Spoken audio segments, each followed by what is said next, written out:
சென்னை மாநகராட்சி மேயர் பிரியாவுக்கு மர்ம நபர் தொடர்ந்து தொல்லையளிப்பதாக புகாரானது அளிக்கப்பட்டிருக்கிறது. அது குறித்த ஒரு அண்மை செய்தியை தற்போது பார்த்து வருகிறோம். சமூக வலைதளங்களில் அவதூறாக பேசுவதாகவும் அவர்கள் மீது நடவடிக்கை எடுக்கவும் புகார் தெரிவிக்கப்பட்டிருக்கிறது.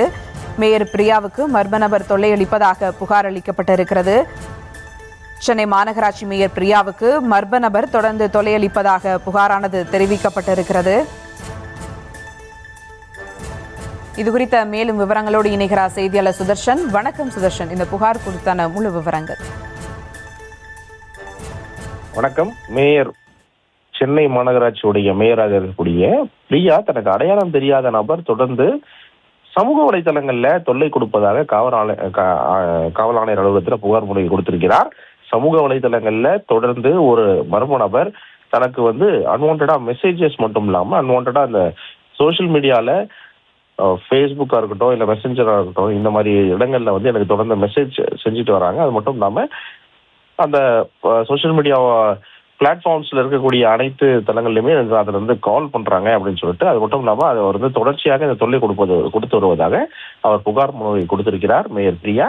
இந்த புகார் மனு சென்னை காவல் ஆணையர் அலுவலகத்தில் கொடுக்கப்பட்டிருக்கிறது. இந்த புகார் மனுவை பெற்று தற்போது போலீசார் விசாரணை மேற்கொண்டு வருகிறார்கள்.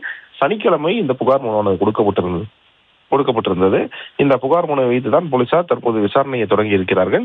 அந்த எந்தெந்த சோசியல் மீடியா பிளாட்ஃபார்ம்ல இருந்தெல்லாம் மெசேஜ் வந்ததோ அந்த ஐபி அட்ரஸ் எல்லாம் எடுத்து அதன் பிறகு தொடர்ச்சியாக யார் இந்த மர்ம நபர், எதற்காக இவர் தொல்லை கொடுக்கிறார், அது மட்டும் இல்லாமல் வெவ்வேறு ஐபி அட்ரஸ்ல இருந்து வருகிறதா அப்படின்னு சொல்லிட்டு போலீசார் அதை ஆய்வு செய்து அதன் பிறகு சம்பந்தப்பட்ட நபரை பிடிப்பதற்கு தீவிரம் காட்டி வருவதாக தகவல்கள் சொல்லப்படுகிறது. தொடர்ச்சியாக இந்த புகார் மனு குறித்தும் மேயர் பிரியாவிடம் விசாரணை நடத்த இருக்கிறார்கள். அதன் பிறகுதான் அடுத்த கட்ட நடவடிக்கை எடுக்க இருப்பதாக போலீஸ் தரப்பில் சொல்லப்படுகிறது. தற்போது அந்த புகார் மனு பெறப்பட்டு அதற்கான விசாரணையானது தற்போது தொடங்கி இருக்கிறார்கள் சென்னை மாநகர காவல்துறை.